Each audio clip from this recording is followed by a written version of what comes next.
sword. 2 days later, the photographer came to take class pictures. The fifth grade picture would be taken last, right after lunch. That gave Nick and his secret agents plenty of time, and they whispered something into the ear of every fifth grader. All the individual pictures had been taken, and finally it was time for the group picture.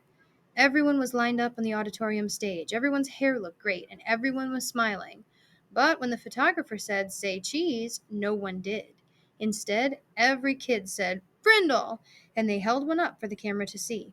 The photographer was out of film, so that shot was the only fifth grade group picture he took. 6 of the fifth grade teachers were not pleased, and Miss Granger was furious. No one had ever really wanted to make the teachers mad. It was just fun.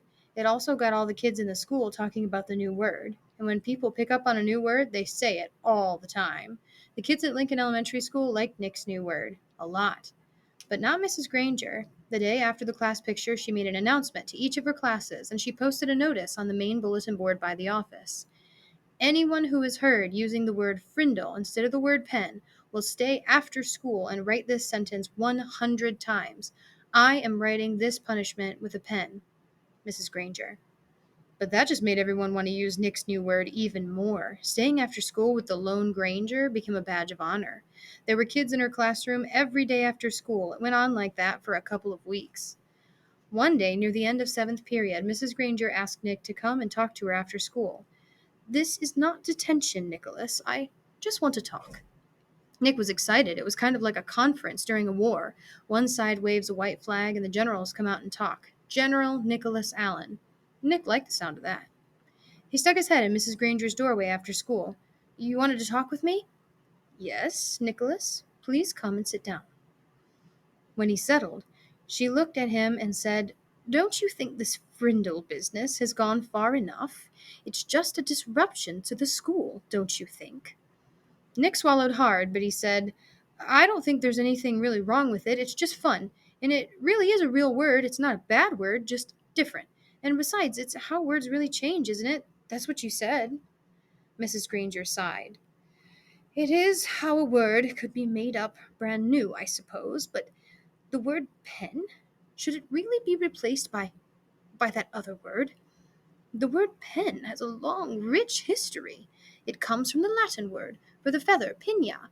It started to become our word pen because quills were made from feathers and were some of the first writing tools ever made. It's a word that comes from somewhere. It makes sense, Nicholas." "But Frindle just makes as much sense to me," said Nick. "And after all, didn't somebody just make up the word pinna too?" That got a spark from Mrs. Granger's eyes, but all she said was, "Then you are not going to stop this?" And Nick looked right in her eyes and said, "Well, me and, I mean, a bunch of my friends and I took an oath about using the word, and we have to keep our promise. And besides, I don't think there's anything wrong with it. I like my word." Nick tried to look brave, like a good general should. "Very well, then. I thought it would end up that way." Mrs. Granger pulled a fat white envelope from her desk drawer and held it up. "This is a letter that I've written to you, Nicholas." Nick held out his hand, thinking she was going to give it to him, but she didn't. "I'm not going to send it to you until all of this is over. I want you to sign your name and put today's date across the back of the envelope. When you read it, whenever that may be, you will know that it is the same letter and that I have not made any changes to it." "This is weird," Nick said to himself. But to Mrs. Granger he said, "Sure." And he signed his name in his best cursive and put the date under it. Then Mrs. Granger stood up abruptly and said, "Then that is all for today, Nicholas, and may the best word win."